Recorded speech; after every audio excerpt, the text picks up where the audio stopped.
Salut à tous la team OL, Thomas M Show pour OL Fan TV. Très heureux les gars de vous retrouver pour une nouvelle vidéo sur la côte atlantique, côte landaise. Il fait beau, un petit peu orageux. La chaleur est très moite, hein, c'est très bizarre. Franchement, on est tout le temps en train de suer. On a l'impression un petit peu d'une chaleur tropicale. Voilà, c'était le petit point météo.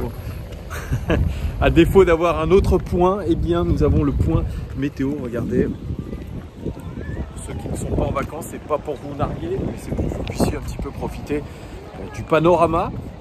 C'est toujours plus agréable qu'avoir des buildings derrière soi, hein. Franchement, l'air de la mer, quand vous respirez 90% du temps l'air pollué d'une grande ville, eh bien franchement, c'est une bouffée d'oxygène.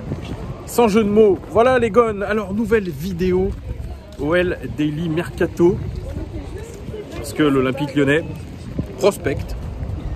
Le mercato sera forcément un petit peu pauvre selon les dires de Juninho après le match contre la Juventus. Il a dit qu'il avait évidemment, avec les nombreuses pertes liées au Covid, liées au fait qu'il n'y ait pas de public dans les stades, forcément, et puis surtout la non-reprise de la Ligue 1, eh bien ça va faire une période de vache maigre.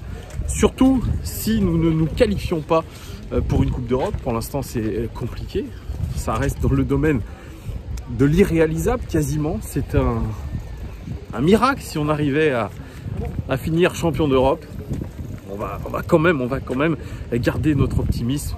Parce que j'espère que les gones, vous êtes bien remis de cet exploit face à la Juventus de Turin. Il faut le dire, c'est un exploit. C'est un véritable exploit qu'on a réalisé. On a eu un petit peu de chance, c'est sûr, mais franchement, quelle joie. Quelle joie. J-5, surtout avant le Final 8 à Lisbonne. Je crois qu'on va s'envoler bientôt pour Lisbonne, où on aura un camp de base à 30 km du stade du Sporting Lisbonne. Le match face à Manchester City. Bien sûr, vous aurez une vidéo avec les clés tactiques du match face à City. J'ai essayé de recueillir un maximum d'informations par rapport à ce match-là, par rapport à cet adversaire-là. Donc je pense que ça peut être une vidéo assez intéressante. Je digresse. Franchement, les gones, comme je vous disais, OL Daily Mercato, consacré aux rumeurs Mercato de l'Olympique Lyonnais.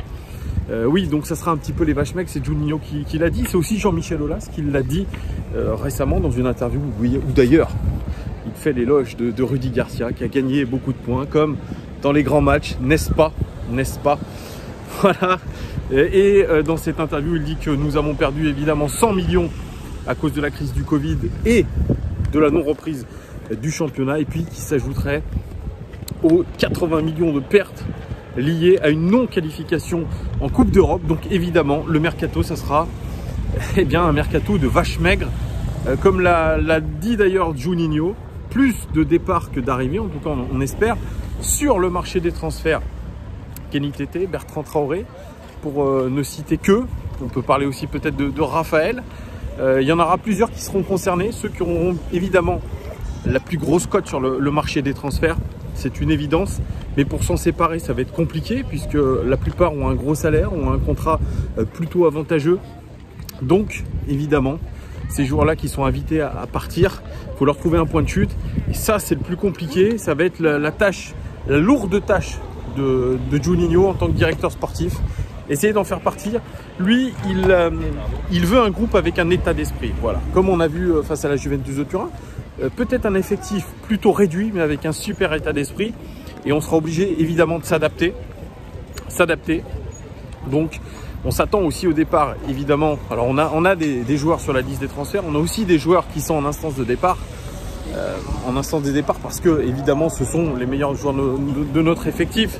On peut parler de Houssem Aouar, qui a une super cote. Et, a priori, si une offre aux alentours des 30-40 millions d'euros, crise du Covid oblige, eh bien, il partira. On parle de Manchester City. On peut aussi penser à Moussa Dembélé. On peut penser aussi à Memphis Depay. Évidemment, il va y avoir énormément de rebondissements. Tout cela dépendra, les gones, de notre parcours en Ligue des Champions. Si on va au bout, évidemment, on pourra rêver à autre chose. Si même on fait une demi, peut-être que nous pourrons rêver d'autre chose. Mais en tout cas, pour l'instant, évidemment, on est un petit peu en point de suspension à l'OL.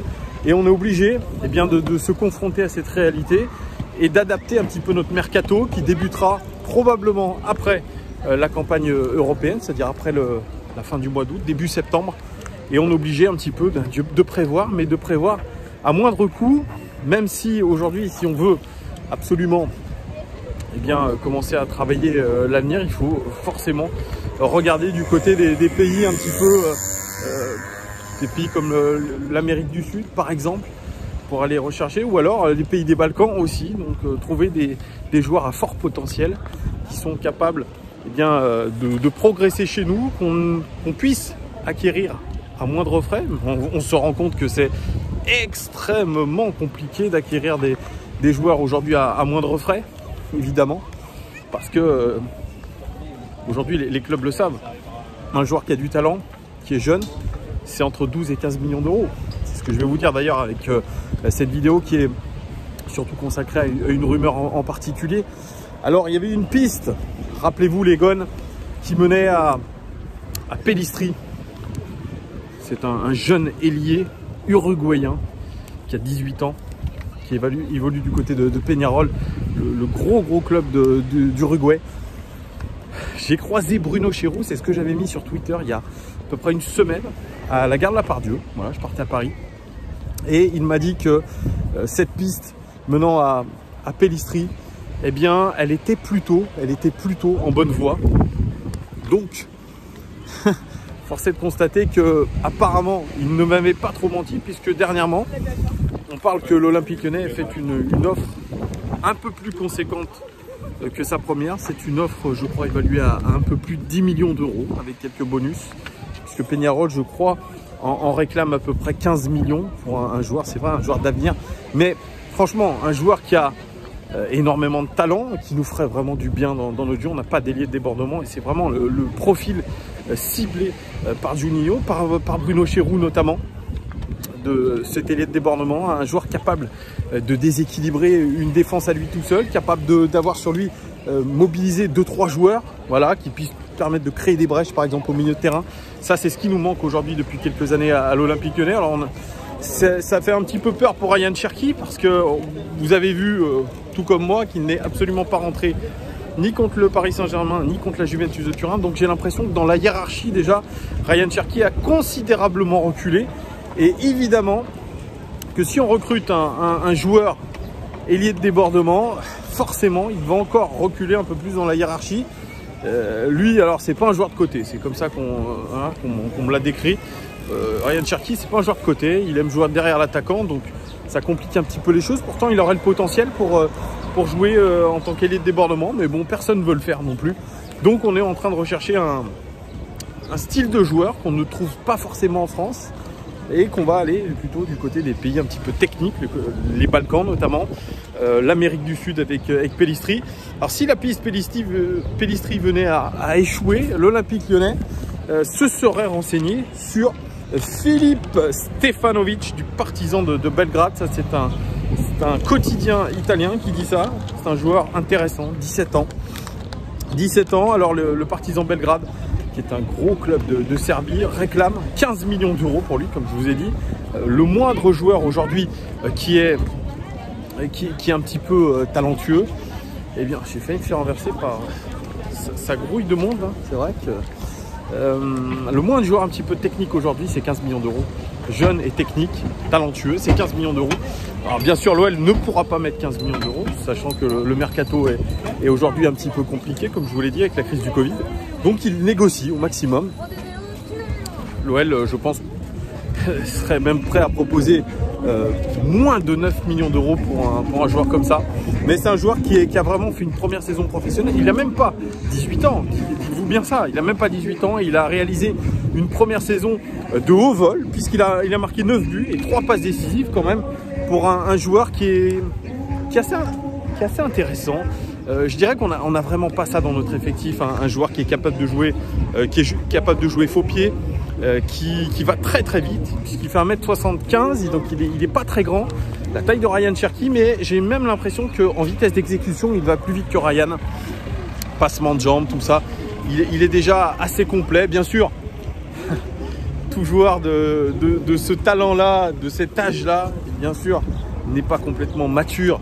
Évidemment, il lui reste à confirmer, il lui reste à progresser, mais pour une première saison professionnelle, eh bien, franchement, on peut dire qu'elle est plutôt réussie. Il aura 18 ans le 25 septembre et c'est à partir de ce moment-là qu'on pourra évidemment négocier. Alors, son transfert market, il est évalué à 8 millions d'euros. Son contrat va jusqu'en 2022. Il est ailier gauche. Et puis cette saison, il a fait 25 matchs, 57% de titularisation dans le 11 de départ pour Stevanovic, qui est vraiment un pur talent. On parle même en Serbie du nouveau Eden Hazard. Voilà, c'est vrai qu'il y a un petit peu des comparaisons sur sa capacité à enchaîner très rapidement, à être capable d'enchaîner un dribble des deux pieds. Surtout à armer très rapidement sa frappe et puis surtout une belle vision du jeu et une belle qualité de passe aussi pour ce joueur-là. Évidemment, il est un véritable talent et beaucoup d'autres écuries européennes s'intéressent à lui. Donc les enchères vont monter forcément. Mais comme je vous dis, on est vraiment sur une cible, vraiment un ailier de débordement. Quelqu'un qu'on n'a pas dans notre effectif et on peut se dire aussi qu'en vendant certains joueurs comme par exemple Poussem Aouar, il faudra le remplacer et pourquoi pas le remplacer par un joueur de talent, par un joueur qui a cette capacité à créer des décalages qu'on n'a pas vu depuis très longtemps, peut-être depuis Hatem Ben Arfa chez nous, hein. Le dernier joueur à être capable comme ça de casser une défense par ses dribbles, par créer des décalages, essayer de déséquilibrer un bloc, eh bien il y a un avion de chasse qui est passé, c'était ce bruit. C'est un sacré bruit. Donc voilà, depuis Hatem Ben Arfa, sincèrement, on n'a pas vu un joueur comme ça à l'Olympique Lyonnais. Et forcément, c'est en tête, dans la tête des dirigeants lyonnais, c'est un joueur capable de déséquilibrer une défense par sa qualité de dribble et puis surtout un jeune talent. Un joueur qu'on formera, on fera une post-formation à l'Olympique Lyonnais. On essaiera évidemment de faire du trading avec lui, de le rendre un peu plus cher, peut-être dans 1 ou 2 saisons. Mais ça, comme je vous ai dit, c'est un petit peu le point noir pour Ryan Cherki. Parce que Ryan Cherki, évidemment, qui a re-signé sa prolongation de contrat automatique jusqu'en 2023, eh bien son horizon s'obscurcirait du côté de l'OL. Très clairement, puisque évidemment il descendrait en hiérarchie et on pourrait réfléchir, je pense, peut-être dans son entourage à un prêt pour qu'il gagne du temps de jeu parce qu'il ne va pas pouvoir se permettre de végéter dans le groupe pro. Là il a besoin de jouer, il a besoin de progresser lui aussi, mais vous voyez, il est un petit peu loin aujourd'hui dans la hiérarchie, Ryan Cherki. Donc voilà ce que je pouvais vous dire pour cette nouvelle piste qui vise à recruter Felipe Stevanovic. Franchement, un grand avenir. Allez voir un petit peu ces vidéos sur YouTube, ces highlights. Alors vous allez me dire, c'est un joueur de highlights. Peut-être un joueur de highlights. C'est vrai, il y en a beaucoup aujourd'hui. De toute façon, tous les agents, tous les groupements d'agents font aujourd'hui des vidéos sur leurs petits protégés pour essayer de les vendre au maximum parce qu'on est dans une société où eh bien, la communication passe par les réseaux sociaux. Ça, c'était pas le cas il y a 10 ans en arrière.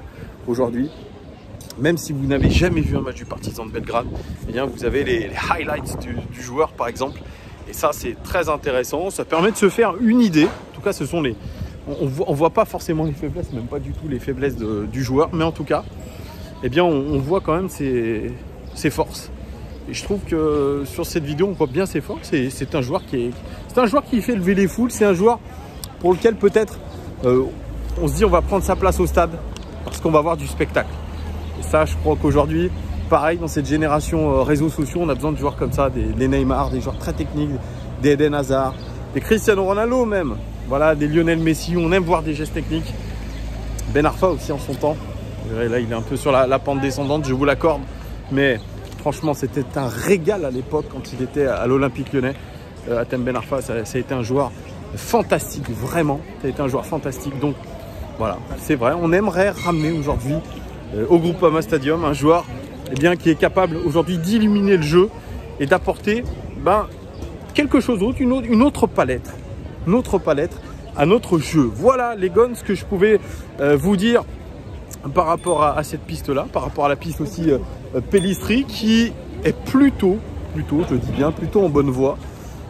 On espère le mettre dans nos filets. En tout cas, la communauté lyonnaise sur Twitter a commencé à poster pas mal de messages sur son compte. Donc on essaye de faire un petit peu la même chose qu'avec Bruno Guimaraes.